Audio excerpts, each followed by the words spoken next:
is Dustin Rowland, and with me is Anthony Kashu, and this is MedSpace Podcast. So welcome to all of you. Thanks for joining us again for this. I'm glad you're doing well. I hope you are, and had a happy new year. So this is a topic that we're going to discuss, and it has to do with some of those standardized exams. And I got this message from Dustin saying there's a lot of talk on this. So I'm going to let him control most of this podcast and kind of lead the way. So Dustin, why don't you tell me what's been going on? Oh yeah, well, I saw that very recently people had been starting to talk about the Step 1 exams more kind of on Twitter. People were posting about it in Facebook groups, things like that. And of course, discussions about standardized tests and their merits or lack of merit is as old as standardized tests themselves actually are.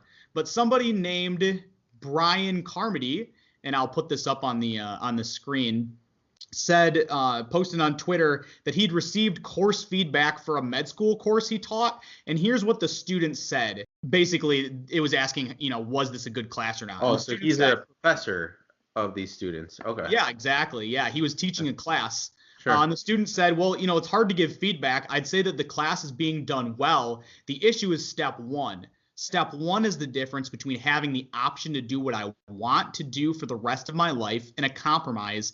Anything that gets in the way of that doesn't seem helpful at the moment.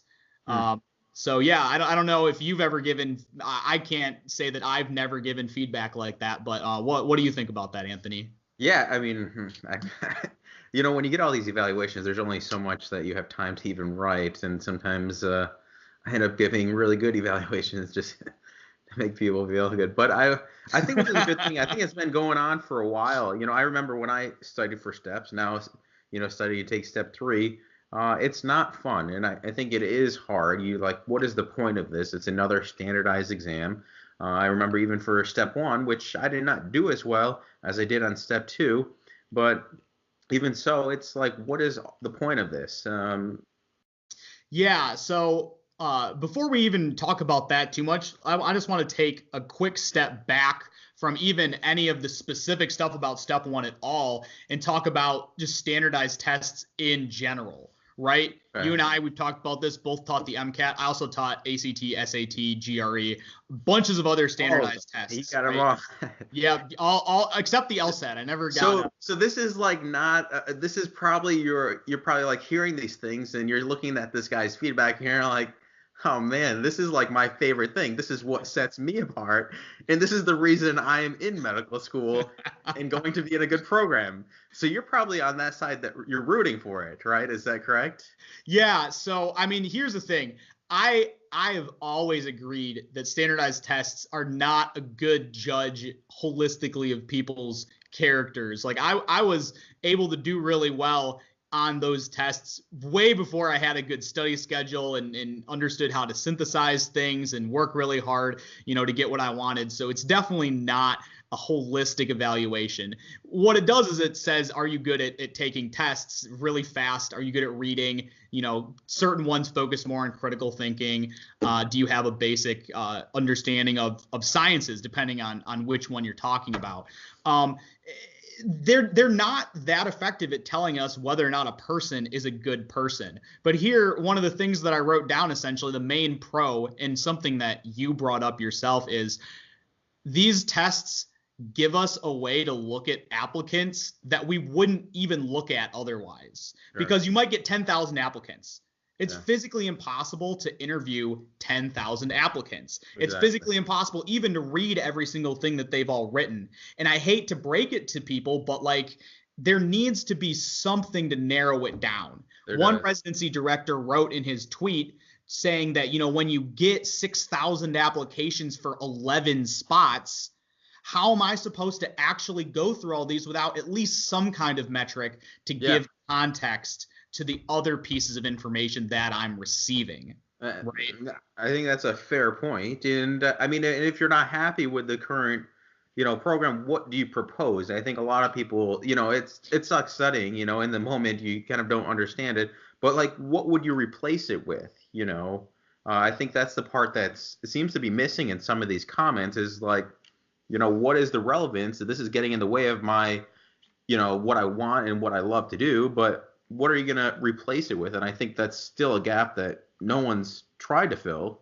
One thing that I think a lot of made people bring up step one is there were some recent comments that were brought to light by the person who is the CEO, the two CEOs of the NBME and FSMB, where they specifically I sent them some money today too.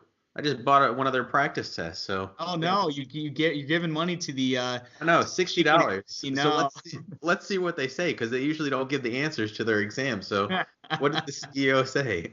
So he said, if students reduce time and effort devoted to preparing for step one, they may indeed devote attention to other activities that will prepare them to be good physicians. I'm going to skip a little bit. And then, however, students may devote more time to activities that make them less prepared to provide quality care, such as binge watching the most recent Netflix series or compulsively updating their Instagram accounts. Putting some Sure. I mean, he's got a point. Once we start filling our time, if you're not kept busy, you're left with time, and sometimes free time is the worst thing to have on our hands. It's got to go somewhere, and if you're not staying busy, it could certainly go to Instagram or Facebook or Netflix, wherever you spend that time. But I don't know. I'm not sure that's a good rebuttal from his end. I think what do you think? Oh, I definitely think that most of the kids in med school are not studying a lot because they want to do well in step one. They're studying a lot because they want to be good doctors. And then a lot of that time ends up being spent on step one because step one is necessary. Like me, I'm going to study all day, every day, no matter what, whether or not step one is a thing. It's just that because step one exists, I spend an enormous amount of time on step one resources, things that we talk about a lot, first aid, sketchy pathoma, things that are high yield. And I don't do that because I want to, or honestly, that I think that learning certain types of arcane pathology will make me a good clinician. I do it because we all know that step one in residency directors, as we'll show in some of our data later, we all know that it's extremely important. Sure. So you make a really good point. Having that step one and kind of all your focus becomes around that, because you see what's most important to residency directors is, pretty much step one. That's number one. And sometimes actually having those deadlines, I think, kind of pushes you to learn the material. I mean, it's so much that you're expected to know, and the deadline being step one, I don't know. I'm kind of still sticking with step one. Maybe some parts of it can be changed, like the content in it. But I mean, if there could be some way to replace a way to fairly grade someone. I mean, you have these personal statements, which, some people write better. Then you have these evaluations, and every school evaluates them differently. And then, you have your grades during the clinical years. I mean, a lot of that becomes subjective, and there's no objective way to measure. And that's kind of why we're left with step one. Now, I don't like the idea that if you do well on step one, then you get out of step two. I think you should have to take step two CK at least, when applying to residency. I don't like the idea, I crushed step one, so I'm going to, wait till I, apply and do my interviews and then take it, which I highly do not recommend, because you'll find that most of your colleagues are done with everything and you're stuck trying to study for that. So I don't know, maybe I'm going off on tangents, but what do you say, Dustin? Yeah, no, I definitely think that you're right. And actually a lot of in this figure, and I'll put this figure up right now. In terms of things that residency directors weight, their number one thing they weight is step one. Number one, 93% cite it. They give it an average rating of 4.2 out of 5 weight. So most commonly weighted thing, very highly weighted. Step 2 CK is actually the fourth most commonly weighted thing. And then step 2 CS is all the way down. I mean, it's not. And I mean, you see the average weighting, 4.6 the highest if you failed one of those exams. Which is, I mean, the highest is actually flagged with match violation by the NRA. Oh, yeah. Okay. Match. Okay. Yikes. So you obviously don't want to violate. That's why integrity is a big thing. But what I see up there is professionalism and ethics. I think something that Mayo Clinic here in the residency program does a really good job is focusing on the person and getting, I mean, the people that I'm surrounded with are incredibly, I mean, they humble me, they make me better because I'm definitely not as good as them. And somehow they took me. But I mean, the professionalism is sometimes you can't teach someone's integrity. You can always teach someone, an extra, nugget of knowledge, but, or how to get another step question right. But professionalism, I'm glad that's up there. I think that's important. Well, one thing that I thought was very interesting is somebody did comment residency program accreditation is partially determined by board pass rate. And people who are good at multiple choice tests are, unsurprisingly, still good at multiple choice tests when they take them later on. So it actually, there's pretty strong data to show that step 1 scores correlate pretty highly with being able to do well in residencies. And going back even before medical school, MCAT score doesn't correlate super well, but I remember I did this regression a while back. The R squared of MCAT score versus step 1 score in general is about 0.6. So it's actually pretty strongly correlated with step score as well. And the unsurprising thing about all of that is if you're good at multiple choice tests, it doesn't really matter what type of test you're taking. You're going to do better on that type of test. So step 1, absolutely, just in terms of accreditation, is something that's useful to medical directors. Now, Sure. Those of you watching are probably like, oh, you guys are two smart people, great at taking standardized exams. Well, I'll tell you, I'm the opposite. You're looking at one person, Dustin, that can crush all these exams, and you're looking at another one that has to struggle. But, Dustin certainly puts the time into it, so I don't want to, take away from that. He does definitely work hard. But it takes me a lot more effort to do well on those, and I didn't do well on step 1. Obviously did well in step 2, and we'll see how step 3 goes. But I don't want you to think that you're just talking to people. Like, we have to work hard to get those grades. And going back to your point on how that correlates on board exams, once we're physicians, we still have to be board certified. So once you finish residency, if you go into medicine, you have to take an exam every 10 years to recertify. I believe it's 10 years. And then even every specialty. So I'm interested in cardiology. So doing that every 10 years. Now, you wouldn't have to do medicine again, but you'd have to recertify, the same in surgery and all these specialties. And what, I've heard through those that I work is that step 2 CK actually translate very well into how people do on the medicine boards, and I think that's why some programs are looking at that, more of the clinical aspect, and that's kind of why I personally feel we should keep the step exams, but we should make students take both. Like, I don't think you should be able to get out of one and replace it with the other, but in general, I think it's kind of like we've heard a lot of discussion about BMI before, right? And this is going to sound like a crazy thing, but, it's like, oh, BMI doesn't accurately measure if you're overweight or not. We should be using these other measures. And it's like, look, if I know 2 things about someone, if I know their weight and their height, I can calculate a BMI. Yeah. That data might not be totally like the end all definitive answer in a vacuum. If all you know about someone is their BMI, my BMI is overweight. I'm pretty far into the overweight end. And it's because I'm so muscular. I'm just like huge. You're just popping out all over. But I think you're right. And I mean, we need to have some sort of something to judge these people. And even when you're kind of risk stratifying, I know what I'm taking doing questions. If you see someone has a BMI over 30, you're starting to think, to kind of risk stratify them and your pretest probability of, someone with coronary artery disease or kind of what kind of complications changes. And I mean, most patients we see, if they have a BMI of 35, they aren't Arnold, coming to us in the hospital, So, I mean, yeah. So I would agree. Here's what I would say. That BMI number is something that's put into context when you meet the person. If you get this BMI and you see it's 35 or something like that, and then Arnold does walk in, I'd be like, whoa, hey, what's up, Arnold? I love to meet you. But secondly, you'd be like, sure, okay, it looks like that anymore, what his BMI meant. Right? I meet him now. I understand it. So I think that that's the same type of thing that we can use these for. We can use them pathologically and just look at the number and only care about the number. Or we can say, I meet this person and now I have the information to put that number into context. So I think if used appropriately, it can be a powerful tool. It comes down to the fact that who is doing it better? Is there a better way to do it? Because you can't just complain about a problem without offering a solution. And I don't know, have you heard of anything else like that? Yeah, politics. Have you looked at Washington? What is it like?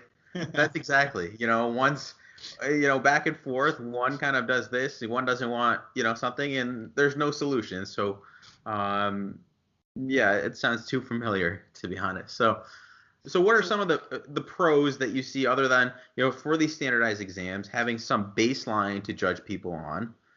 Seems certainly, compare all students across something. All right. I mean, you imagine you as a program director getting 10,000 or at least, 5,000 different applications. How are you going to sift through them? I don't know. Makes sense. Again, I'm not someone that favors any of these step ones or anything, but because I hate studying for them, but they're almost a necessity. Yeah, I mean, really, all that I had written down for pros is essentially that it gives you that number to compare disparate students with. I mean, med school grades, or even like I would talk to my my undergrad students or even my high school students. You know that you've got somebody, he's in some other type of program that's a lot easier than the one you're in. He's raking in the 4 points, right? And you're struggling. You're clawing your way up to a 3.8 and it's killing you, and he's like, I don't understand, like, I have this 4 point.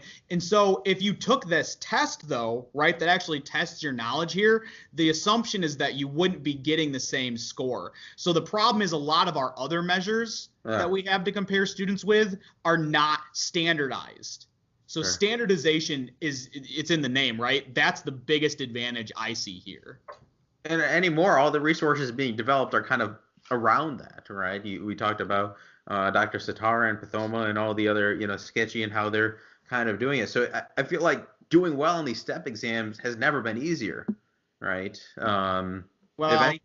Percentages. I know we talked about, a lot of new things and there's more knowledge, and that's true. And we won't get into all that now. But now one thing is the step 2 CS. Okay, this is more for those of you who are not aware. This is the clinical skills portion. You have about 10 patients. You go in, you have kind of a framework of what the patient has before you knock on the door. You go in, you do a history and physical, kind of collect information, and then come out and try to write up a note with your plan and your assessment.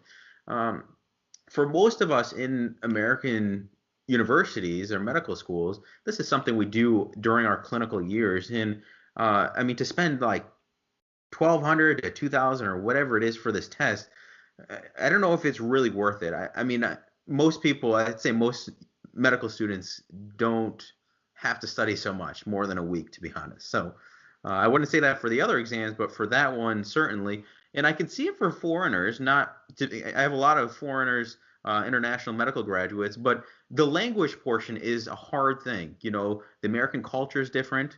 How we relate to our patients different, empathize and the sympathy and all that stuff. So I think for them, I would make it something to do. The language is really important in how we treat our patients here. But anything else, Dustin, on that? I would say that I've seen across a lot of different tests, including the, undergrad to graduate school tests or high school to college tests. It's actually pretty common to use them essentially as a way to determine if students from foreign countries have a sufficient mastery of English to be able to actually correctly utilize the content that they've learned. So I've had some students where they might be really incredible at math, but they just can't do the English portion or the verbal portion of, say, the GRE. So I think that you're 100% correct that a test that does have a language portion is certainly something that's pretty useful for screening out applicants from other countries, especially for something like medicine with so many subjective components.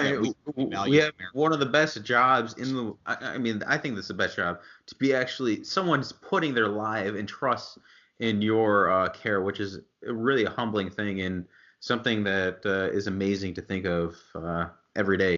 Okay, well, so here kind of at the end, I just wanted to end hopefully on kind of a practical note that'll be useful. And what I would say is looking at the way these things work, we can talk about, oh, this is good, this is bad. But at the end of the day, I find it extremely unlikely that these tests will be eliminated completely or changed to pass fail, just because like we talked about, what's going to replace them. And it seems also unlikely that they'll be altered in a substantial way. Now, Sure. I could see modifications maybe focusing a little more on clinical skills, things like that. So keep that in mind. But going forward, know that it's necessary to study for these things. Know that right now they're weighted very highly, and you're in an environment where all of these exams are extremely important. So just because you don't like them doesn't mean you shouldn't at least put the time in to try to do well on them, even though it sucks, right? Even though you don't like it. But make sure that you put in the time to also become a good practitioner of medicine. Yeah. Yeah. And I mean, those of you that are at the beginning of this medicine trail from, year one, you'll be amazed how much you know going into your fourth year. I mean, just the first 3 years, you'll be incredible. When you mentioned Muddy Brown Casts, I'm not sure if that's no, yeah, but I mean, already, something comes to mind, and just anything you throw. I would really enjoy the journey. Not many people get the opportunity to kind of pursue this. So if you are in the field, you're really lucky. I didn't get it the first time, and so it's just something that doesn't always come easy. So to have it, I always, look at it as such an amazing opportunity that we have. Okay, well, I'm Dustin. And I'm Anthony. This has been MedSpace Podcast. And remember, keep it spacey.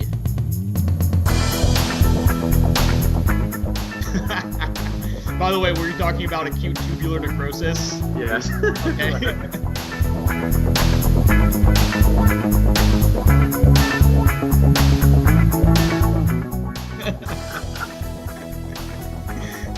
Muddy Brown Casts. Classic. Yes. Classic stuff. You got it. You already know it. I wouldn't have known that. Oh, you know I spend so much time studying, just like random stuff all the time. I love studying. I don't want to talk about it too much because I don't want people to be like, oh, this guy loves studying, but like, studying is really good. It's like all we do, like all day, just get done 12 hours of studying. So yeah. Yeah, exactly. I mean, don't worry, I'm not going to put any of this in the podcast. So I'm going to stop recording now. Maybe I will. Who knows? Oh, so that's how it goes. Because under this, I have the body of Arnold Schwarzenegger. Maybe I'll cut that part out.